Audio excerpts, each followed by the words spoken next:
Marc Giraud, bonjour, vous êtes Bonjour. naturaliste et vous avez écrit un livre culte, on peut dire ça, La nature en bord de chemin, chez Delachaux et Niestlé, qui marche très très bien, et qui est vraiment un livre pour nous qui aimons observer la nature, même quand on n'est pas comme vous naturaliste et qu'on ne sait pas faire. Alors, on va démarrer par les tout petits animaux qu'on peut observer, les abeilles, les fourmis et toute cette intelligence extraordinaire qui grouille finalement autour de nous. Alors, c'est un livre sur la proximité de ce qu'on peut voir nous-mêmes, parce que je me suis aperçu en tant que naturaliste que ce qu'il y avait dans les livres, je ne le voyais pas forcément dehors, et ce que je voyais dehors n'était pas forcément dans les livres. Donc c'est très visuel, c'est un peu une balade, voilà. Et on peut observer l'intelligence en bord de chemin. Regardez le cerveau tout petit, hein, gros comme un grain de sucre de l'abeille par exemple, aussi bien que les chevaux dans les prés, tous les cerveaux qui se baladent autour de nous, donc c'est passionnant. Et les abeilles ont une intelligence collective, alors c'est plutôt l'intelligence de la nature que forcément une réflexion personnelle de chacune, mais elles font des choses absolument prodigieuses. On sait maintenant, depuis Karl von Frisch, qu'elles donnent des indications très précises en dansant. Aller danser pour, tout en suivant l'orientation du soleil qui bouge, aller danser pour décrire le parfum d'une fleur, sa couleur, etc. À vos copines, c'est pas évident. Donc les abeilles, pour elles, zéro souci, elles le font tous les jours. Alors, il y a des animaux qui vous passionnent et qui sont moins sexy, si je puis dire. Ce qu'on appelle très joliment les mouches à merde, par exemple, et qui sont passionnantes. Oui, ah bah oui, les scatophages du fumier. Hein. Il y a un fou dans mon genre. C'est plus joli déjà de le dire comme ça. Ouais, voilà. Mais en fait, c'est le nom commun, donc on voit bien ce que c'est. Les mouches un peu jaunes hein, qu'on voit dès le printemps sur les crottins, sur les bouses. Et moi, je passe des heures à regarder ça. Et il y a un fou dans mon genre qui s'appelle Parker. Qui a observé ça et qui en a déduit une loi scientifique qui s'appelle la compétition spermatique, c'est-à-dire qu'il s'est aperçu que chaque mâle protégeait les femelles qui sont très volages. Et en fait, le but, entre guillemets, de chaque mâle, c'est de transmettre ses gènes, d'être père. Donc, ils sont gardiens de chaque femelle, mais ce n'est pas désintéressé, c'est parce qu'ils se les gardent. Voilà, c'est une pseudo-copulation, ils sont accrochés dessus et ils attendent. Donc, on regarde une bouse comme ça pendant des heures et on apprend plein de choses. Et alors là, on l'a regardé dans un crottin, donc au-dessus du crottin, il y a un cheval normalement.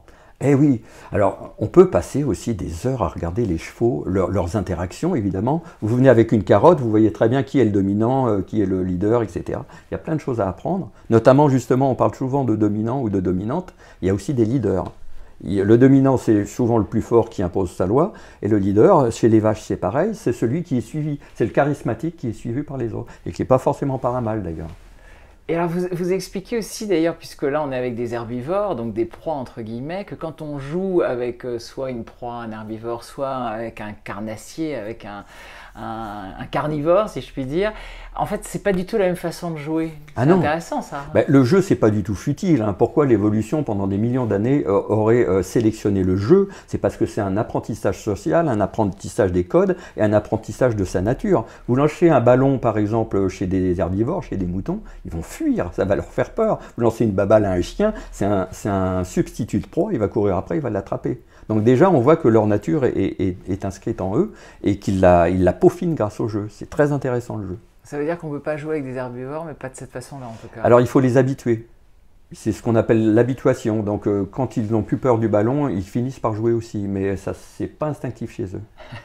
Alors vous parlez aussi des oiseaux évidemment, hein, parce que quand on se balade, notamment par exemple le coucou, le fameux coucou.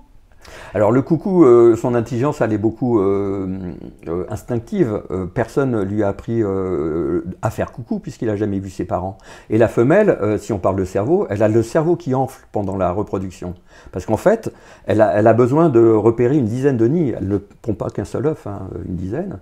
Donc de repérer les parents, les lieux, les habitudes des parents pour aller pondre très vite un œuf. Donc elle a le cerveau qui se développe pendant la ponte et après qui rétrécit. Donc elle se la pète quand elle pond. Voilà.